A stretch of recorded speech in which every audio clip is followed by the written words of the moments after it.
Và hôm nay thì mình sẽ đưa các bạn đi giới thiệu chi tiết những điểm khác biệt nổi trội của máy cắt nhôm hai đầu K20. Cái thứ nhất là cái motor của chúng tôi sử dụng đó là motor của Siemens. Siemens là một dòng motor của Đức, và cái motor này là có chất lượng vượt trội và nó khác hoàn toàn so với những cái dòng motor thông thường hiện có trên thị trường. Chất lượng của nó đảm bảo và cái độ ổn định và độ bền của nó được lâu hơn. Cái thứ hai là lưỡi cắt của chúng tôi là được sử dụng lưỡi cắt 450 lít. Và cái lưỡi cắt này thì là nó đảm bảo cho chúng ta là trong quá trình cắt là sẽ không bị ba vía, và trong quá trình cắt là cái độ bền của lưỡi nó sẽ cao hơn, cắt là sẽ không bị nổ nhôm, móp nhôm. Đấy là hai cái ưu điểm vượt trội của chúng tôi mà trên thị trường các bạn không thể nào gặp một dòng máy nào và có cái lắp linh kiện như vậy. Và ưu điểm thứ ba của chúng tôi đó là thiết kế về cái yếu tố kỹ thuật. Như các bạn đã biết là máy cắt nhôm hai đầu K20 của chúng tôi thì được bao gồm là hai góc cắt, một góc cắt 90 độ và một góc cắt là 135 độ ngửa ra. Tại sao chúng tôi lại không chọn góc cắt 45 độ úp vào mà lại chọn góc 135 độ ngửa ra? Tại vì cái góc cắt 135 độ ngửa ra này nó có rất là nhiều ưu điểm. Cái thứ nhất là khi cắt góc 135 độ ngửa ra như thế này thì là cái đề C nó sẽ tự động trượt xuống. Trong quá trình cắt thì là cái độ ma sát giữa đề C và lưỡi cắt nó sẽ ít hơn. Vì vậy nó có thể khắc phục gần như hoàn toàn trường hợp bị móp nhôm và nổ nhôm. Đây là một cái ưu điểm vượt trội của cái góc 135 độ so với góc 45 độ thông thường. Cái thứ hai nữa là cái dây đẩy lưỡi cắt của bên mình đó là dây vuông. Khi mà dây đẩy lưỡi cắt là dây vuông thì trong quá trình lưỡi đẩy ra thì nó sẽ tránh trường hợp bị biêng lưỡi. Và trong quá trình làm việc của mình thì nó sẽ ổn định hơn rất là nhiều. Như cái dòng bia ôm tròn thì trong quá trình lưỡi đi ra thì có thể là dẫn bị biêng lưỡi, thì cái vấn đề chỉnh của mình nó sẽ khó khăn hơn. Đây là cái yếu tố kỹ thuật mà bên mình đã cải tiến mới nhất để phục vụ cho anh em sản xuất.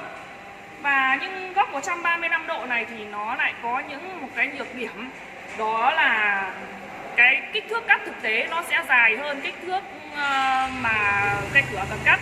Vì vậy nên là mình cần phải trừ đi độ cao của cây nhôm. Chính vì thế mà cái thước điện tử tự động đo độ cao này ra đời. Tác dụng của cái thước điện tử tự động đo độ cao này là gì? Nó là tác dụng là tự động đo độ cao và tự động trừ độ cao để ra cái kích thước cắt thực tế của cửa nó đúng, không bị sai lệch mà mình không cần phải trừ tay. Đấy là một cái ưu điểm rất là tốt. Đây, và mình sẽ có thể là thử đo.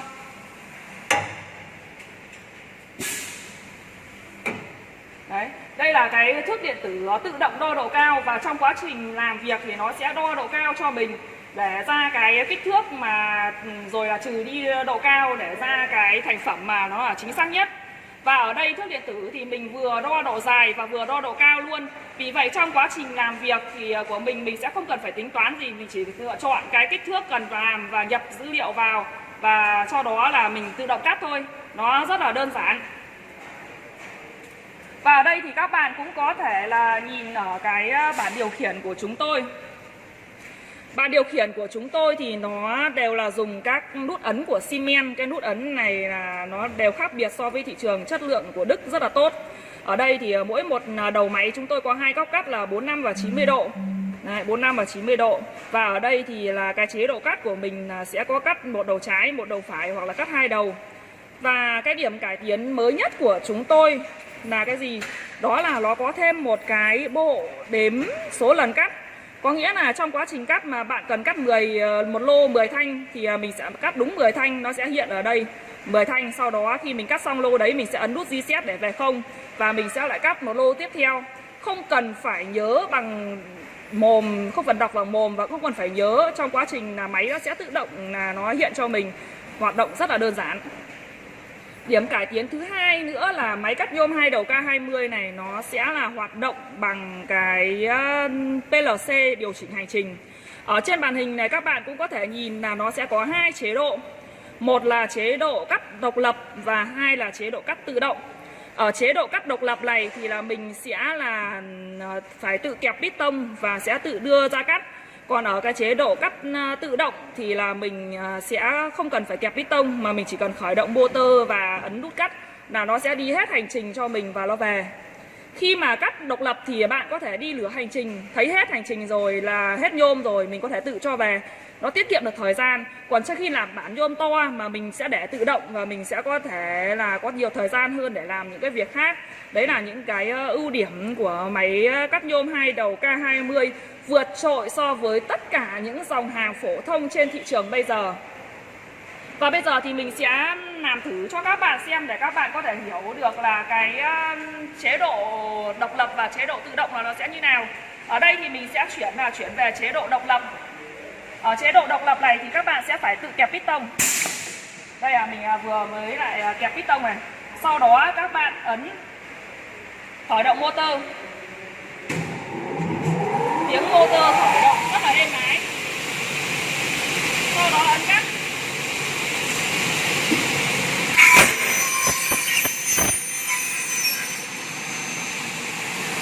Khi chưa hết hành trình là mình sẽ cho nó về.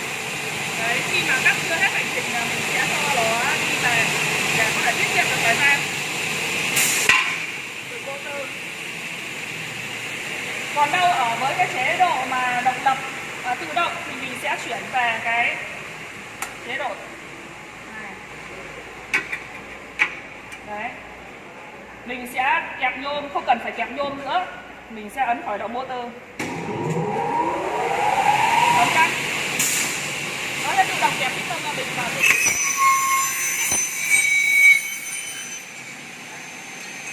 Các bạn có thể nhìn là cái nút cắt này của mình là nó sẽ tự động đi hết hành trình và sau đó tự động nhả.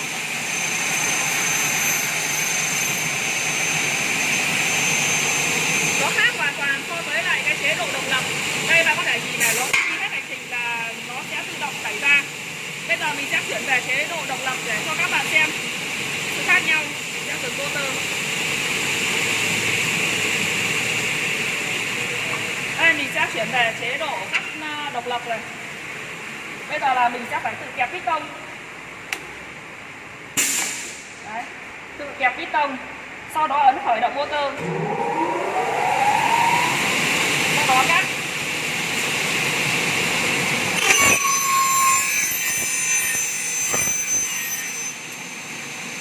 Hết bản rồi mình sẽ cho dừng hành trình. Đấy, lưỡi tự động đi về, motor rất là khỏe trong quá trình đi ra cắt vào nó rất là êm. Các bạn có vừa nghe các bạn cắt xong hành trình sẽ tự động nhả piston. Đấy. Và các bạn có thể nhìn trên cái bảng điều khiển này mình vừa rồi mình đã cắt được 5 lần và nó sẽ hiện lên cái số lần cắt ở đây để mình có thể đếm được cho nó chính xác. Bây giờ mình sẽ dừng motor để cho cái tiếng ồn của nó đỡ hơn. Vừa rồi trong quá trình thực hiện cắt thì các bạn cũng biết là cái trục bảo vệ này nó sẽ di chuyển là ôm sát vào để trong quá trình cắt của mình nó sẽ được bảo vệ hơn. Nó bảo vệ người dùng tránh trường hợp mà khi cái đề C nó văng ra nó bắn vào người gây bị thương. Có rất là nhiều cái ưu điểm để nói về máy cắt nhôm 2 đầu K20 này.